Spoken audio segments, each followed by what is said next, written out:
Give me an L. L. Give me an I. I. Give me a C. C. Give me a K. K. Give me an S. S. What's that spell? Lex. That's right, Lex. Lex. Lex. Lex. Lex. Lex.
Ahoy, crew members, and welcome aboard.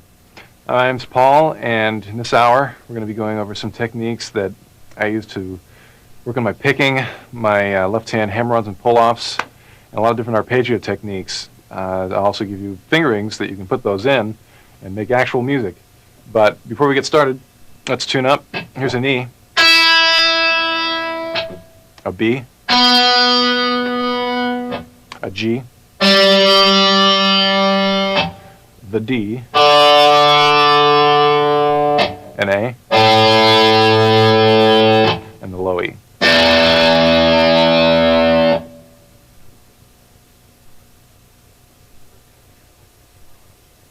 For the first couple of years that I played guitar, I was pretty convinced that I'd never be able to pick fast. It pretty much all goes back to some guitar lessons I had when I was 6. I got discouraged and gave up, and then started again when I was 9, but I had a real warped memory of how to play the guitar, what the guy had shown me. For some reason, I thought that he told me only to do upstrokes with my right hand and only to use the middle finger on my left hand, which you can imagine how limiting that was to my playing. I remember hearing something where I had to do kind of a gallop, and I was trying it with all upstrokes. It was impossible. I just definitely had a lot of trouble. When I was 11, I started taking guitar lessons again, and the teacher took one look at me and said, well, you can do downstrokes and you can use the other fingers on your left hand. And after that, things definitely progressed a lot faster. One of the licks that really, really helped out my picking a lot is based on something I call just 3-note per string patterns, where you have 3 notes on a string. In this case, for this exercise, we're using B, C, and D on the 12th fret of the B string. You start with a downstroke, and then to alter and pick, you just do something different than you did the last time. So it'd be down on the B, an up on the C, and a down on the D. The hardest thing about alternate picking is when you have to go to the next string. You have to jump, and there's tons of noises that can happen if you're not careful. A real good exercise for this is basically doing just that, jumping over the string. The note I hit is E with my first finger on the 12th fret of the high E string. So the exercise has got only 4 notes in it, and then I go back down and I descend. So the whole thing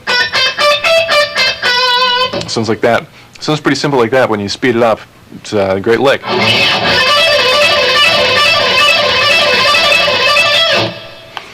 Right there at the end, I did a sequence that basically just exaggerates the more difficult part of the lick, which is crossing over the string. I go from the E to the D note, which is on 2 different strings, and it would be an upstroke on the E and a down on the D. And I do that twice before I descend. So the whole lick is going to sound like this.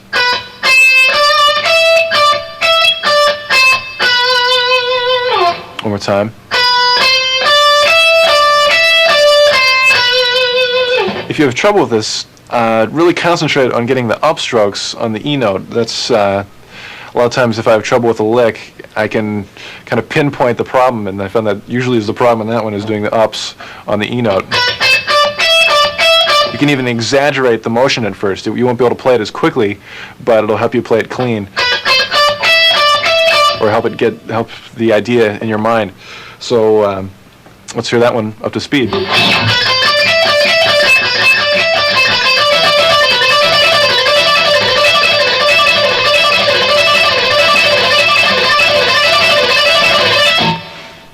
It also sounds really good alternated with the normal 4 up and down. That would be something like this. So the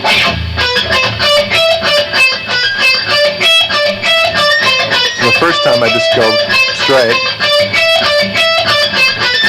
and then alternate between the 2.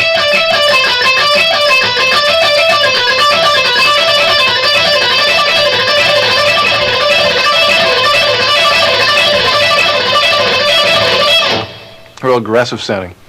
One of the ways to practice this that really helps a lot also is to try it with a clean tone. A lot of times with the distortion, it masks the way the string will sound. So when initially practicing these, you might want to have a cleaner tone.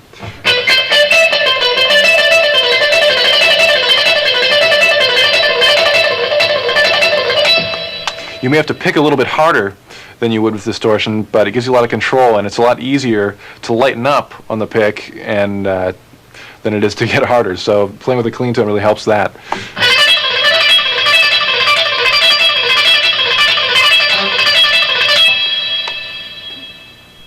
Another variation that really helped my picking out a lot is real similar to the 4-note sequence, except this time it's got 6 notes. Basically the same thing. We'll keep the same position, just add F sharp and G, which will keep us in E minor. Again, you've got that same upstroke on the E note. Keep thinking about that. And let's hear that one up to speed. That's one of my favorites.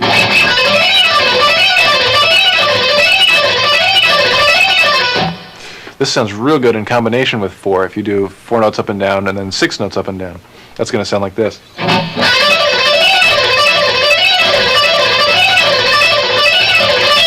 Let me do that slow so you can hear how it goes.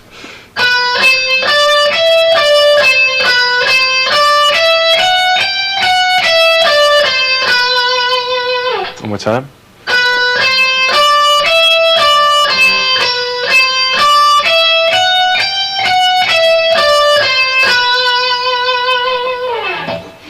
I use a lot of these combinations between 4, 6, and also going between the 2 strings for improvisation, this kind of thing.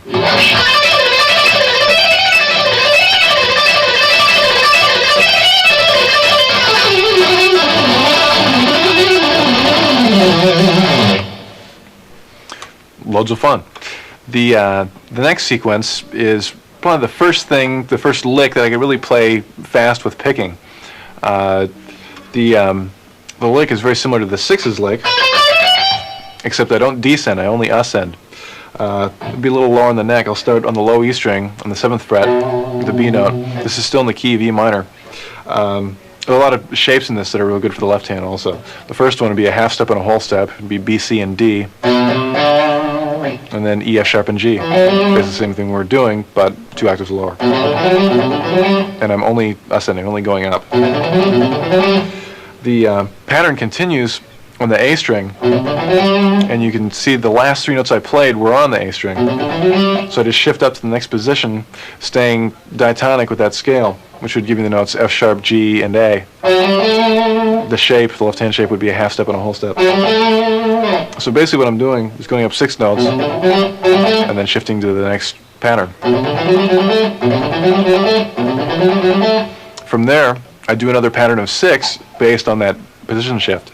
So the pattern of 6 will be F sharp, G, A, and then B, C, D. On the D string, 10th position, you have the same shape of a half step and a whole step.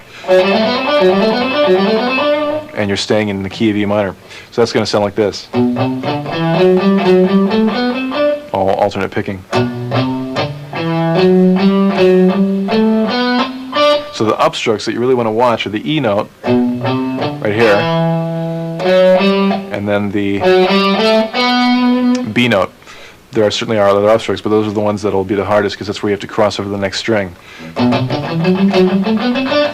From there, just keep doing the pattern where we ended on the D string, so go up to the next position on the D string. Should be 2 whole steps, C, D, and E. And then to the G string to do our 6 pattern, which would give us the notes F sharp, G, and A. This is a shape that a lot of people find uncomfortable initially, but it's real useful to learn it because it's diatonic to E minor if you start on C. So far we have this.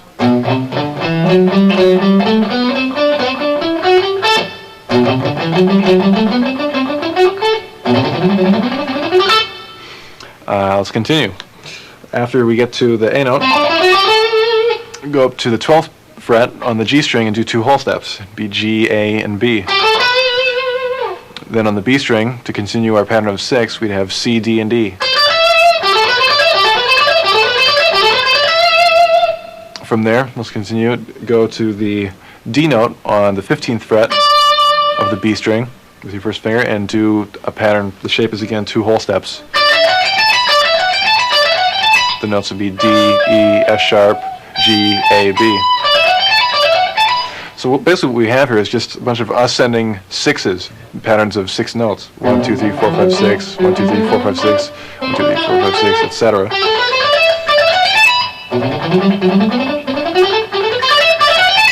And because of the way it's fingered, each of those will start with a downstroke. Down, down, down, down, down.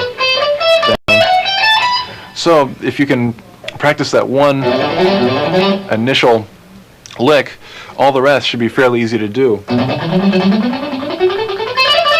Because they're all picked exactly the same way. Let's give it a try up to tempo. You can hear how it sounds.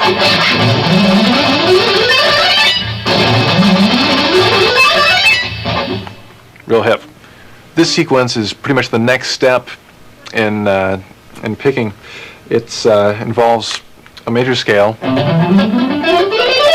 a C major, harmonized all 3 notes per string. So it's pretty much straight C major, but it's got all 3 notes on each string. The pattern that I use within it, the initial one, I took that 4 sequence again. We'll get real comfortable with this one after a while. Taking that same kind of pattern, 4 notes up and down, 1, 2, 3, 4, and back down. Then I went up 6 notes, 1, 2, 3, 4, 5, 6, and that's pretty much the sequence. 1, 2, 3, 4, back down, 1, 2, 3, 4, 5, 6. I do that based on each set of 2 strings. Right there I did it on the E and the A. Next I'll do it on the A and the D, keeping the shape of the scale so I stay in the key of C, or A minor if you're a die-hard rock player. Next I'll do the D and G strings. Same kind of sequence each time, but just changing the left-hand shape slightly to stay in the key. Then the G and B strings. That's a little more difficult for the left hand. There's a couple different ways you can do it. I found the way that's easiest for me is just to reach across with your second finger to go to the B string, and then shift up to your first finger on that same A note when you ascend in the 6-note pattern. Sounds complicated, but when you try it yourself, it'll be great. And then the last 2 strings, the B and E strings. So the whole thing together, up to tempo. Let's give it a try.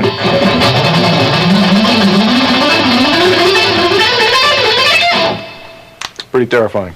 Let's slow it down a little bit so you can hear how it sounds rhythmically.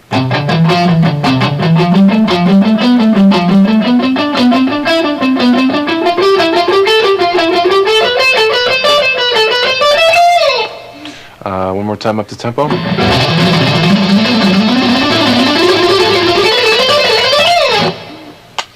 One thing when you're practicing these kind of licks that's really important and very easy to ignore if you're not careful is the synchronization between the left and right hands. Always make sure that you've got one pick per note with your left hand. You don't want to be doing that sort of thing. You know, if you lose synchronization, it starts to sound really kind of sloppy.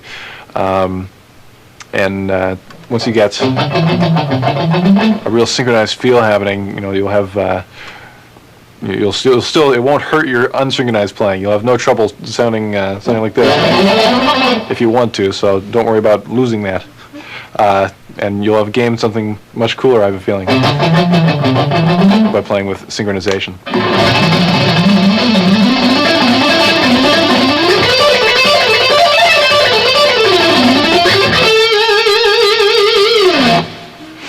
Another version of that pattern is exactly the same thing, but starting on the highest note of the scale, which is F, and basically just reversing the pattern. Originally it was 4 up and down, and then 6 up. So what I'm doing is starting on the highest note and going 4 down and up, and then 6 down. Let me play that real slow.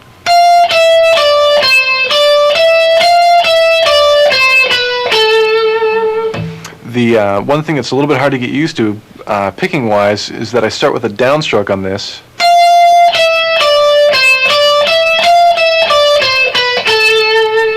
Which is going to feel a lot different than the ascending version. Let's do the whole scale that way.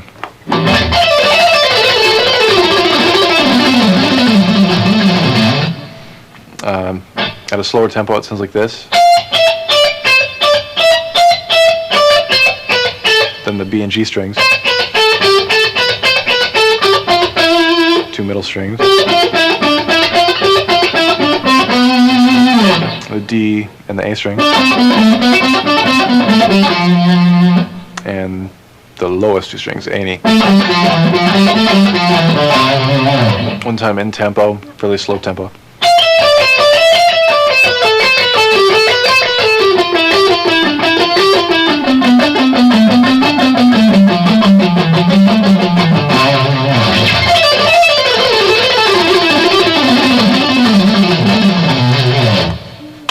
One thing you can use to get between licks that ascend and descend is a pattern I came up with. I'll go ahead and explain it. Starts out, it's all in C major, and starts on the G note on the B string, 8th fret, and the left hand shape will do 2 whole steps.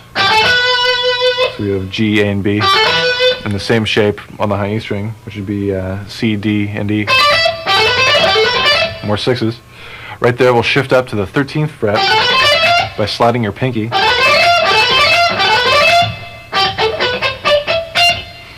And right there, I'll descend in a 6 in the same key. Our shape's going to have to change slightly. We'll have a whole step and a half step instead of 2 whole steps. The notes would be F, E, and D on the high E string, and C, B, and A on the B string. Right there, I slide back down to my original position. So this one sounds like this.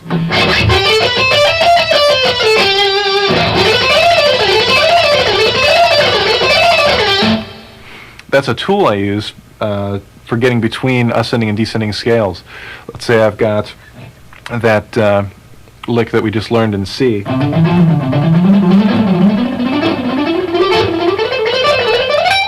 I'll shift up on the last 6 to the next position and descend in another lick. Let's take that same pattern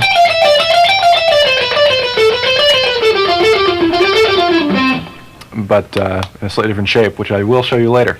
So let's give it a try. Up to tempo so you can hear how it sounds.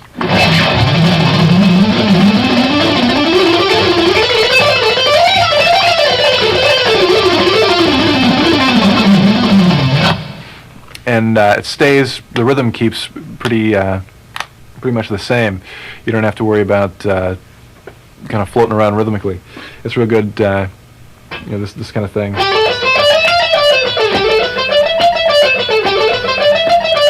It keeps the triplet going. Another real good exercise is doing that same kind of thing, but on larger amounts of strings. You could take 4 strings in a scale. I'm keeping the top 2 notes, or 2 strings the same.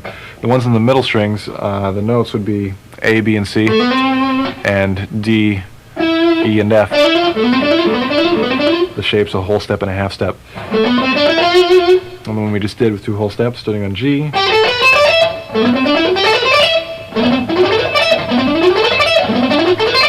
Right there, sliding up to the F note and descending using 4 strings.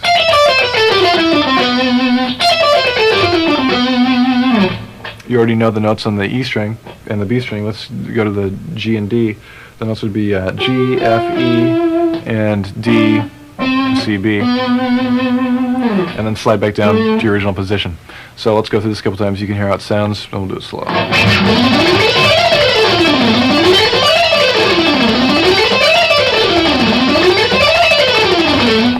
Again, the rhythm stays real even. You can even tap your foot to it.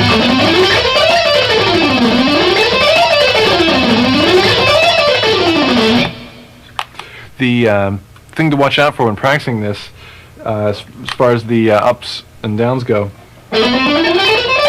when you shift, it's going to be a downstroke. In fact, you may just want to practice that much. And then do the same kind of thing when you descend. Just take those 2 sections, which both end with downstrokes, and also start with upstrokes. And then after you get those 2 comfortable, put them together.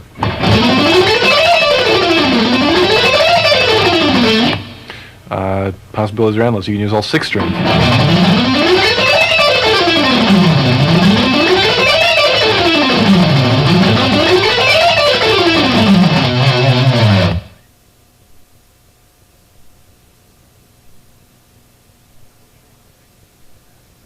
I'd like to show you some techniques that a little more modern. I refer to them as guitar tricks because they use some pretty unorthodox hand moves. Let's get started with the first one. So pick up your guitar. One of the important things about this, it's a 2-handed lick, so you have to figure out what to do with your pick. I pretty much just whiz mine in the air. You don't need it at all. First of all, it's a pretty wide stretch. Take your left hand, stick your first finger on the A note, 5th fret on the high E string. Take your pinky and put it on the D note, 10th fret of the high string. And because it's a 2-handed lick, you sort of reach up with your right hand, and just reach up and pull a rabbit out of the guitar.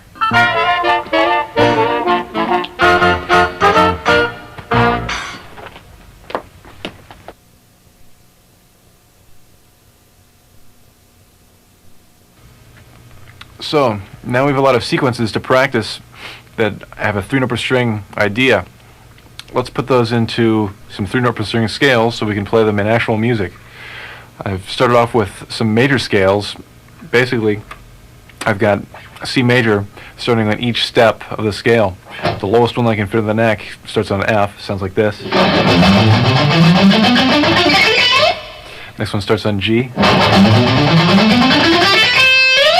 Next one starts on A. On B.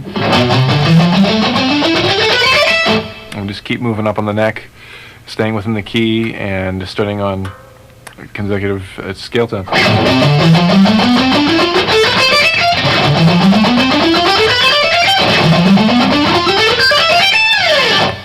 Let's go over those one more time, a little quicker so you can hear they sound up the tempo.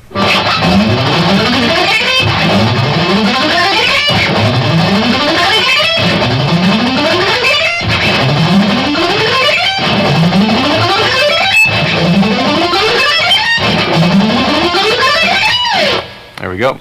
A few more examples of this. Let's try it. Let's try an exercise that I use a lot for my picking and also for visualizing scales.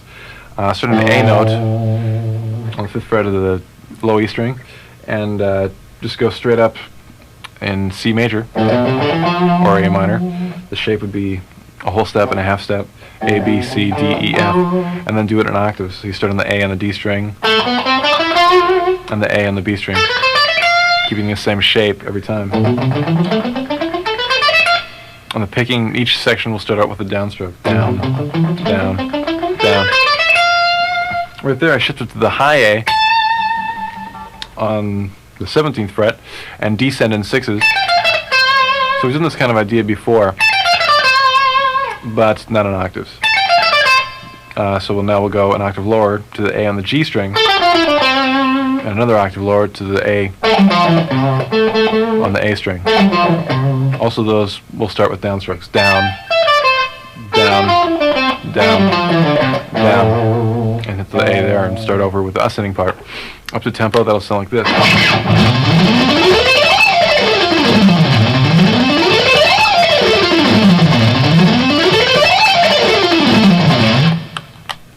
There's a real good rhythm to it, and pretty terrifying with the range. And plus you get to move your left hand around a lot and impress all the neighbors. There's a lot more you can do with 3-note per string scales besides major. I've harmonized a lot of different shapes. The first couple are that same kind of idea where you play them in octaves. So all you have to do is memorize the shape of the first 2 strings, and everything else will just be the same shape, an octave higher. It makes these real easy to learn. The first one's a blues scale. Normally when you play the blues scale, it's kind of a pentatonic type shape.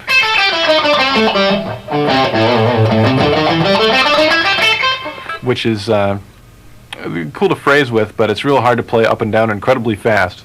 And the 3-note per string one works great for this. So let's give it a try. The shape, fairly big stretch. We've got a minor third between your 1st and 3rd finger on the low E string, and then a whole step higher with your pinky. Then on the A string, get kind of a weird shape. It's a half step in 6th position, so you'd be playing E flat, E, and G. And it gives you that, basically just 1 octave of the blues scale in the key of A. Then I take it up an octave, starting on an A note on the D string, do that exact same shape, which gives you the exact same notes.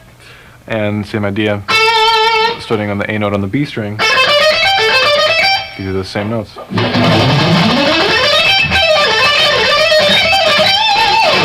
And you can use a lot of the sequences that we've already played and get a different sound using those different shapes.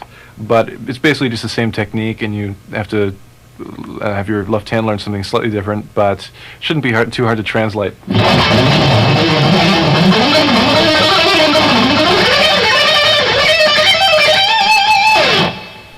The next scale, yet another octave idea. This one's very similar to, almost identical to a natural minor scale, except there's no 6th. It sounds like this. Basically, one thing to notice is that you've got a pretty wide stretch in the A string. And this would be A, B, C. Not too bad, but then you got D, E, and G. No F. The F's the 6th. In A, it's gone. And we'll do the same idea where we take it up in octaves. So try that shape. Starting on the A note of the D string, and the A note of the B string.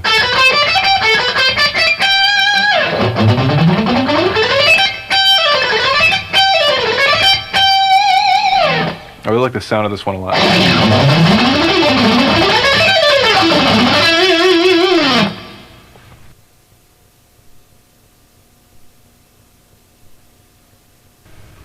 For my next guitar trick, I'd like to perform an extremely difficult feat of magic involving handcuffs, a straitjacket, a beautiful assistant, and a canvas mailbag that would make Houdini think twice. Let's get right to it. Stick the old handcuffers on there.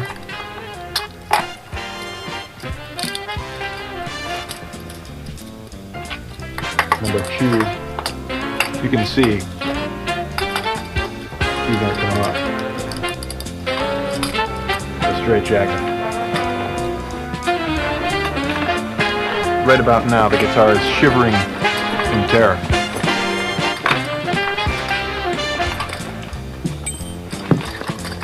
Why is it shivering in terror? Because it knows what's to come. Stick these around here. Tighten them up.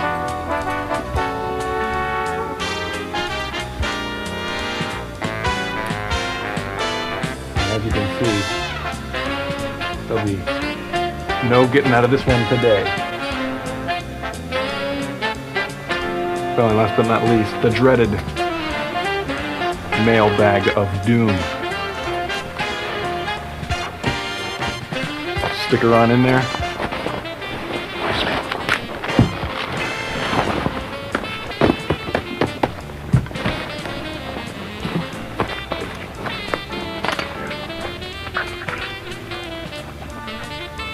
Of course, accompanying the mailbag of doom are the padlocks of doom.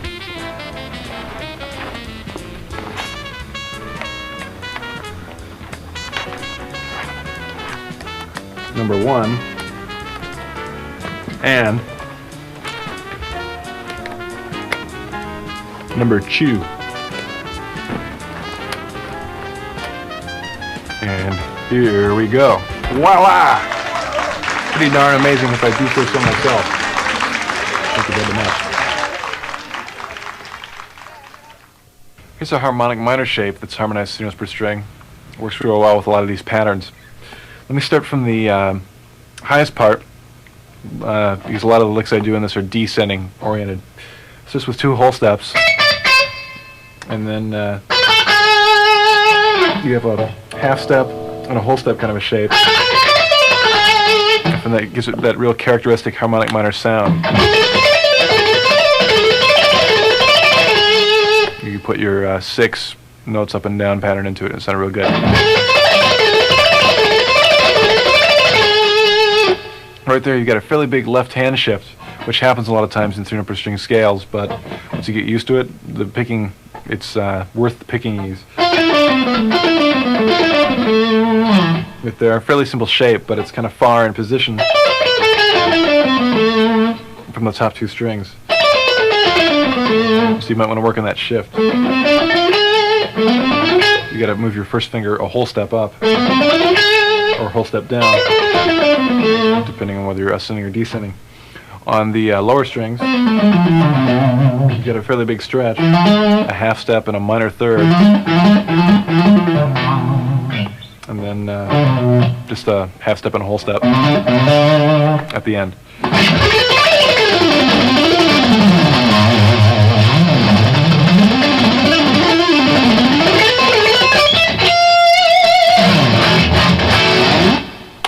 One of my favorites right now. This is sort of an unorthodox way of playing this scale, but has a lot of unique possibilities. Most of the time when guitar players play the chromatic scale, they'll do it 4 notes per string, which is a great way of playing. It's very efficient. You just have 4 notes, 1, 2, 3, 4, going up each time. Basically, when I play chromatic, I use that scale most of the time. But for a strange effect, you can take the chromatic and harmonize it 3 notes per string. Not nearly as efficient, but you can take the 3 note per string phrasing licks, apply it to the scale, and get a lot of neat sounds. The scale would be like this, starting on E.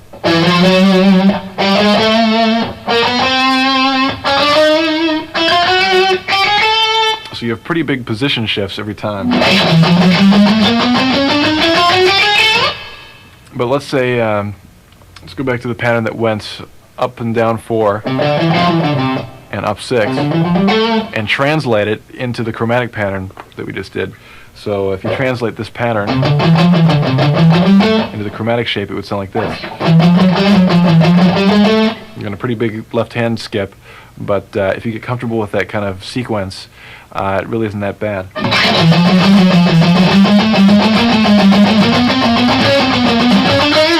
It's kind of funny to slow tempo, but at a fast tempo it sounds really funny.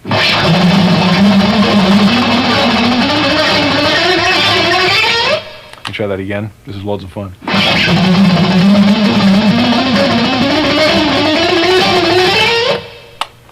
You're going to annoy your parents forever with that one.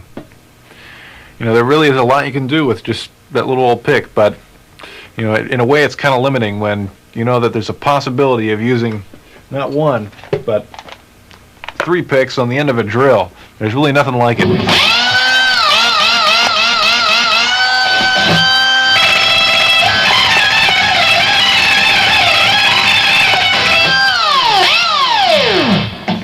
Ah, beautiful, beautiful music. Almost as cool as a polka.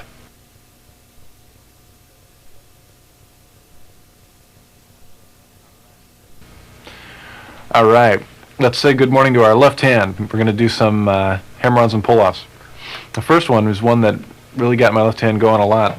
It's a 5-note sequence, and basically got 1 note on the high E string, A note, 5th fret, and on the B string we've got 3 notes, G, F, and D. On the D string, with your 3rd finger, play the D note, 7th fret, and then just go back up. So it's 5 notes up and down, 1, 2, 3, 4, 5, and back to your original. One of the good things about this lick is it uses all your fingers. So besides being a cool sounding lick, it's a real good exercise. When we play it up to tempo, you can hear how it sounds.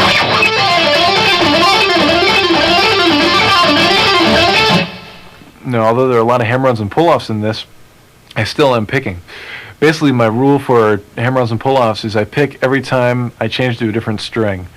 I occasionally may pick a little more than that to get a little more aggressiveness out of it, but as a bare minimum, I always pick when I go to the next string. So for this, basically I pick the first 2 notes because I changed strings, then do 2 pull-offs, then pick the next 2 strings, and then hammer on the next 2 notes. So the whole thing is like pick, pick, pull off, pick, pick, hammer, hammer. Kind of a good sequence to remember. And again, it'll sound like this.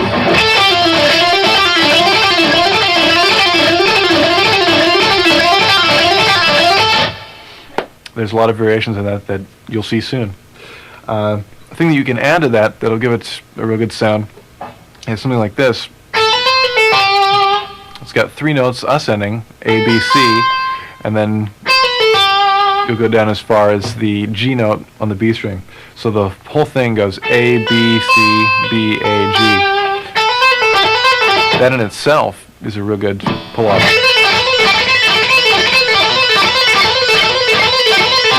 And in combination with the earlier one, sounds really good. That'll sound like this. That's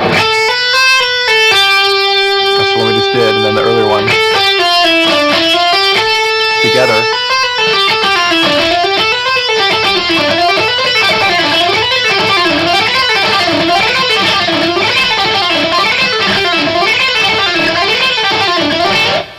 The next sequence is an exercise I use not only to build my left hand, but it's also a real good sounding phrase. Let's start fairly high up on the 13th fret of the B string on the C note. This will all be in a kind of a whole step shape. A whole step between each finger. It'll be C, D, and D. And the whole idea of this lick, you'll always play those notes on the B string, but the note on the E string alternates. First you'll do an F note with your first finger on the 13th fret, and then descend. Then you do basically the same thing, but instead of playing the F, you'll bar with your 3rd finger and play the G. A lot of people do whole steps with their 2nd finger. If that's the case, that'll work fine, whatever is comfortable. Then use your pinky and bar and get the A note. So each time the notes on the B string are the same, but the note on the E string changes between F, G, and A. And that up to tempo will sound like this.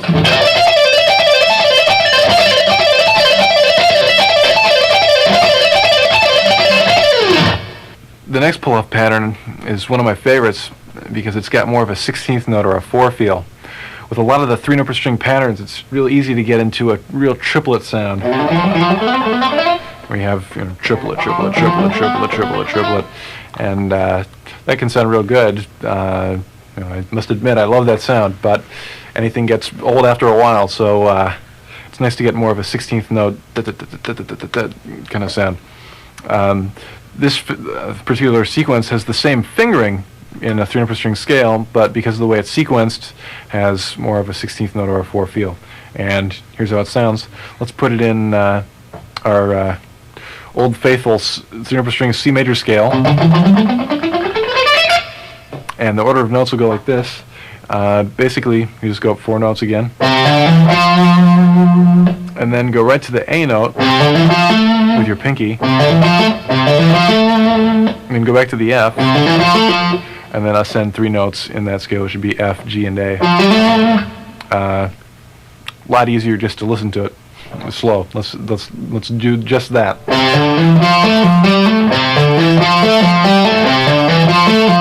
And you can hear how there's 2 sets of 4. 1, 2, 3, 4, 1, 2, 3, 4, 1, 2, 3, 4, 1, 2, 3, 4. Also works real well for picking, but I prefer it for left hand. There I did that same sequence, just using each set of strings in that C major scale.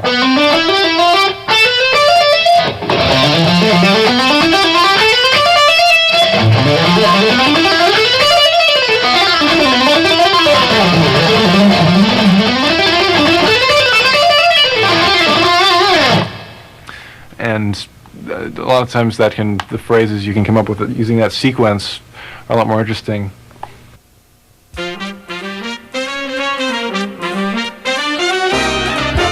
For my next guitar trick, I will perform one of the most dangerous and difficult guitar tricks you can do.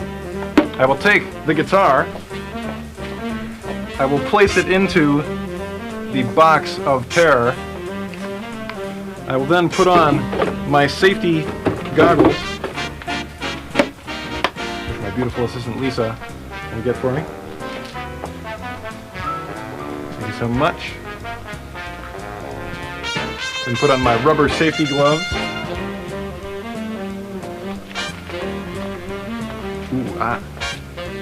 Rubber safety glove number 2.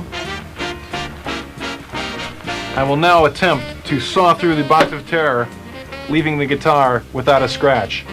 Chainsaw, please.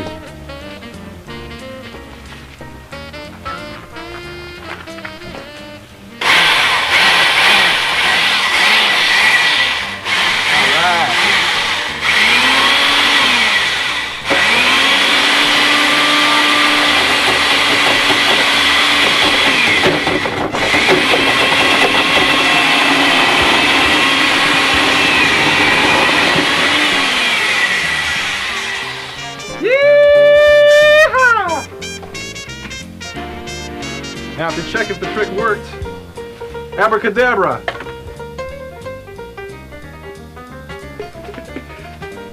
And now it will remain without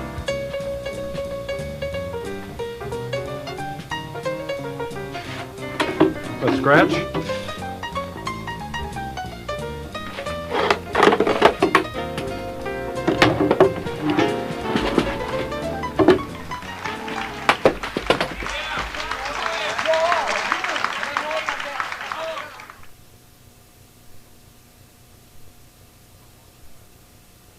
For a long time, I didn't even know what arpeggios were. I remember looking up the word in the dictionary and it said notes of a chord played separately, and it just didn't hit in there. Finally, when I moved to California, I saw a lot of players doing actual arpeggios, and it really inspired me to work on it. One of the exercises that I really recommend is taking a smaller sequence for sweep picking and working on that, as opposed to all 6 strings, because if you're not used to sweep picking, it's really a pretty difficult technique, and a lot of times even if you are used to it, it's still difficult. So try taking a small chunk at first and working on that. Here's a real good one. It's part of a C major triad sweep. It's basically just got 4 notes, it'll be 2 notes on the high E string, G and D, C on the B string, 13th fret, with your second finger, and your first finger on the 12th fret of the G string, G note. So just 4 notes, and just descend over and over again. Now the tricky part is the picking of it, which will be a downstroke and 3 upstrokes, and that 3 upstrokes is the sweep. That'll sound like this.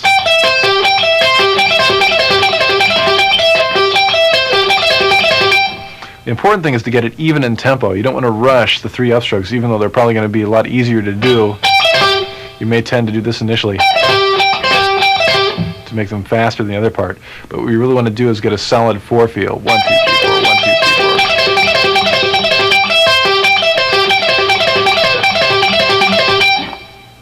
Another variation you can do with that sequence that has really helped my economy picking a lot is adding 2 notes in the beginning.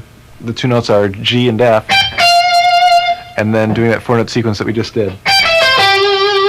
So it'll sound like this. Kind of gives it a pedal tone feel.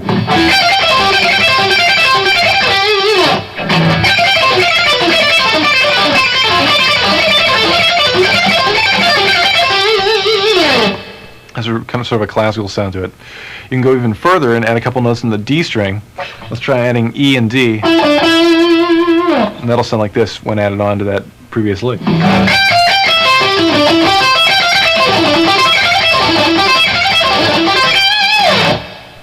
So for the picking for that, you can see you've got a lot of upstrokes and downstrokes in a row.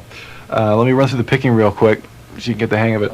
It'll be down, up, down, up, up, up, down, up, down, down, down, down, up.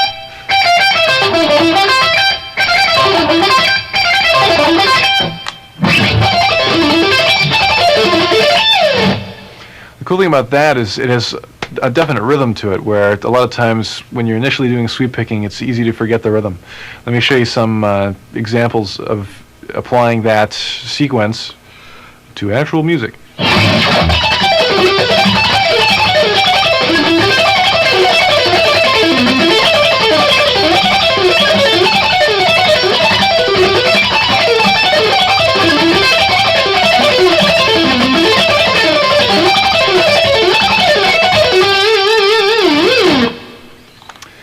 One thing I've been working on a lot lately is sequencing arpeggios, basically playing them in some way besides straight up and down, just blah, blah, blah, blah. An example of some techniques that work really well for that, I'm figuring them a little more 2-note per string oriented, almost like a pentatonic scale, but fingering the notes in a way where it sounds like an arpeggio. In fact, it is an arpeggio. Let's start off on the high E string. It'll be G and D, there's 2 notes. Then go right down to the G string, B and G, and then with your second finger on the D string, hit the E note. So right there you have all the notes out of an E minor triad. And I just go up and down using hammer-ons and pull-offs. Another thing, it's real easy to get a real good tone with distortion using this kind of technique. It's also very easy to sequence it. You could maybe go down 3 notes and then go back up and then back down. So you can do the notes in a lot of different orders, so it's not just straight up and down. You do a sequence like this.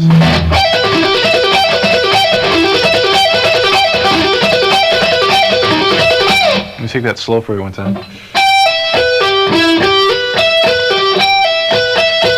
So I do go straight down the first time,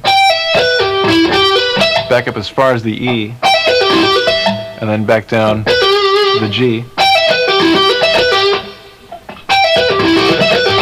then to the octave G,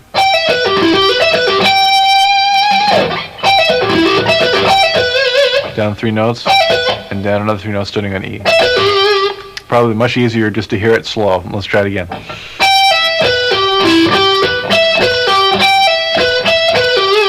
And then over and over.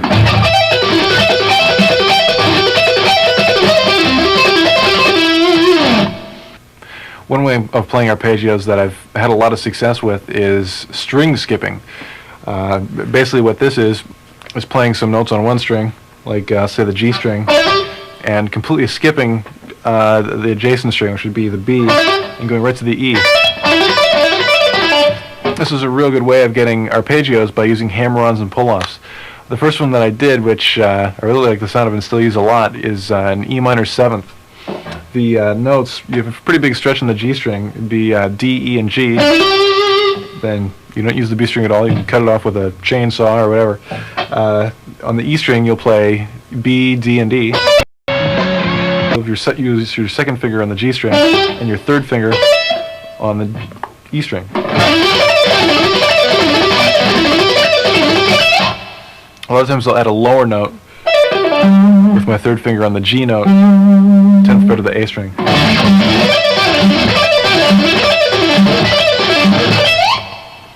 You can use sequences that you used in your hammer-on pull-off licks within these. They translate real well.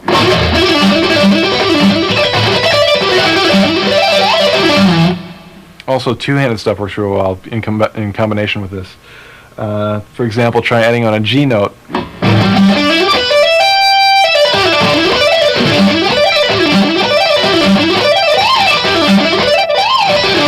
Or maybe sliding up to the B note. Sliding may take a while to get used to, but after you wear those initial grooves in your first finger, it'll sound real cool.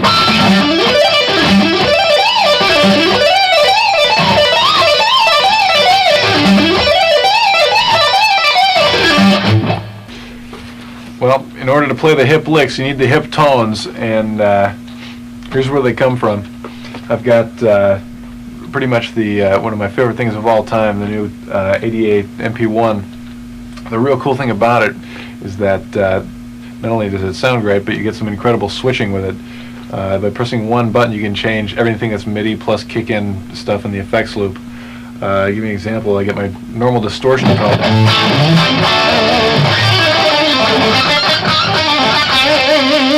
one button, and I get a real cool clean tone with a completely different reverb and chorus on it. Press another button, and I get real loud lead sound with chorus and echo on it.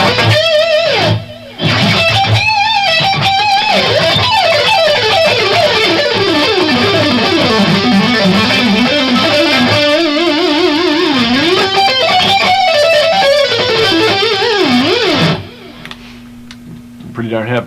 Press another button, it turns the harmonizer on.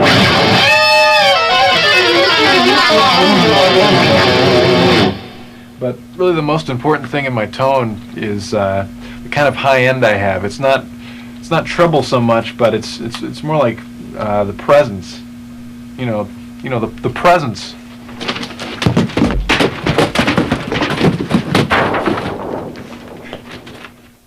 Here's another shape that translates real well with a lot of the left-hand licks that we've done earlier. This is a way of playing minor triads with a wider stretch. Let's try this one. It's in the key of B, and you have a pretty big stretch. You'll do B, D, and F sharp, all in the B string. Be the 12th, 15th, and 19th frets. Then with your third finger, reach down to the 16th fret of the D string. So again, you're skipping over the G string. You don't have to use it all. And just doing hammer-ons, ascending, pull-offs, descending, and then pick the low note. So that alone will sound like this.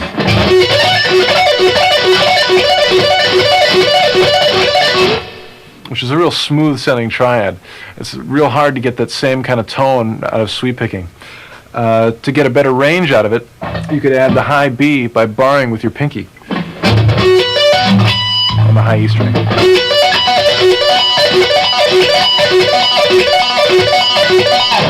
I really like the sound of the notes. If you tried to sweep pick that, it'd be very difficult to get that same kind of tone out of the string.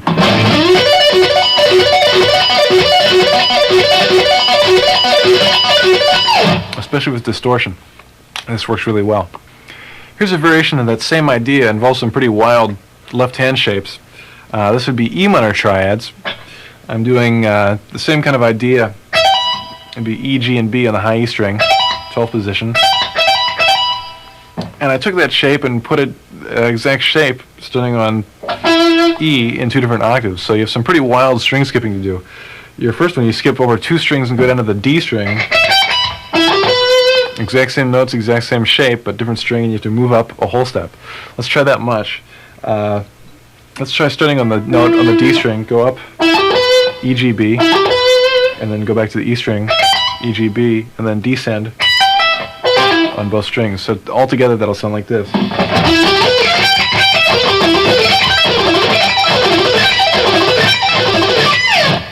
Gonna have to bend over your guitar and make the huge stretch for that one, but occasionally if you get lucky it'll work. To continue that, you can get the lower octave on the low E string, sitting on the E note, and doing those same notes E, G, and B with the same stretch. Let's give that a try.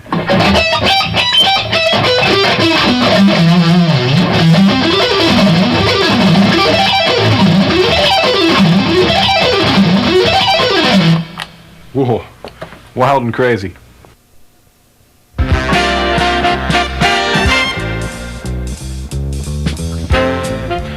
Well, I've definitely had a blast showing you all my favorite licks, and I hope that the information will help you out in your own playing. And I'd just like to thank Martine and Roger for putting up with all my ridiculous ideas, and of course Steve for making the music happen, and of course Lisa for looking marvelous. And right now I'd like to do my last and final magic trick for you. I'm going to make the guitar disappear. This time it'll work for sure, no problem. Hey, wrong video.